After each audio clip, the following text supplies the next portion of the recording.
Salam Nurayinə, sabahınız xeyir olsun. Bəli, sizin də vurguladığınız kimi artıq yeni ilin gəlişinə sayılı günlər qalıb və təbii ki, həmin gün, yəni həmin günün sevinci ilə, eyforiyası ilə insanlar müxtəlif pirotexniki vasitələrdən, fişənglərdən, patladıcı oyuncaqlardan istifadə edir və təbii ki, belə olan halda tələb artdıqca bu məhsulların satışını və satışını həyata keçirən işbazların da sayı artır. Amma bilirik ki, bu qanunla, yəni bu məhsulların satışı və istifadə olunması qadağandır. Bəs bununla bağlı Daxili İşlər Nazirliyi hansı tədbirləri görür?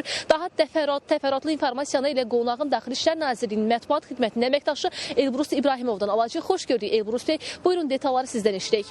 Salam, hər vaxtınız xeyir. Bəli, doğru vurğuladınız. Qeyd eləmək lazımdır ki, məişət səs-küyünə qarşı aparılan mübarizə tədbirlərinə nəzarət çərçivəsində pirotexniki məmulatların eyni zamanda yüksək səs yayıcı qabiliyyətə malik partlayıcı maddələrin satışı qanunla qadağandır. Qeyd etmək lazımdır ki, pirotexniki məmulatlar mülki dövriyyəsi məhdudlaşdırılmış əşyalar siyahısına daxil edilib və onun dövriyyəsinə yalnız müvafiq dövlət qurumu tərəfindən xüsusi icazə əsasında yol verilir. Həmçinin qeyd etmək lazımdır ki, polis əməkdaşlarının keçirdikləri tədbirlər nəticəsində əgər pirotexniki məmulatların satışı aşkar olunarsa, həmin məmulatların satışı dayandırılır. Eyni zamanda onu satan şəxslər barəsində isə İnzibati Xətalar Məcəlləsinin müvafiq maddəsinə uyğun olaraq inzibati xəta tərkibi haqqında protokol tərtib edilir və aidiyyəti orqana göndərilir.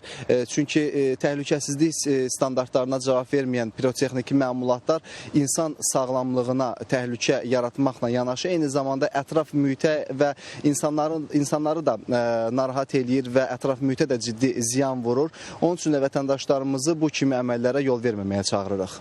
Təşəkkür edirəm informasiyaları bizlə tamaşaçılarımızla paylaşdığınız üçün. Elə deyək ki, bu cür pirotexniki vasitələrin bayramla əlaqəli həm də satışı arta bilər. Bunu da nəzərə alıb, elə Daxili İşlər Nazirliyinin bununla bağlı hansı tədbirləri gördüyü ilə bağlı informasiyaları əldə etmiş olduq və təbii ki, bu cür məhsulların istifadəsi həm qanunla qadağandır, eyni zamanda təhlükəsizlik baxımından da zərərli ola bilər. Elə biz keçən ildə, ötən illərdə də bunun hansı fəsadları yaydığını və yanğına səbəb olduğu insanların həyatını təhlükə risk altına qoydu. Bununla bağlı məqamları da, video görüntüləri də görmüş olduq.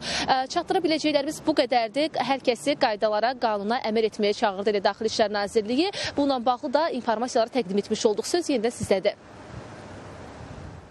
Təşəkkürlər Rəqsanə, sənə və müsahibinə təşəkkür edirik.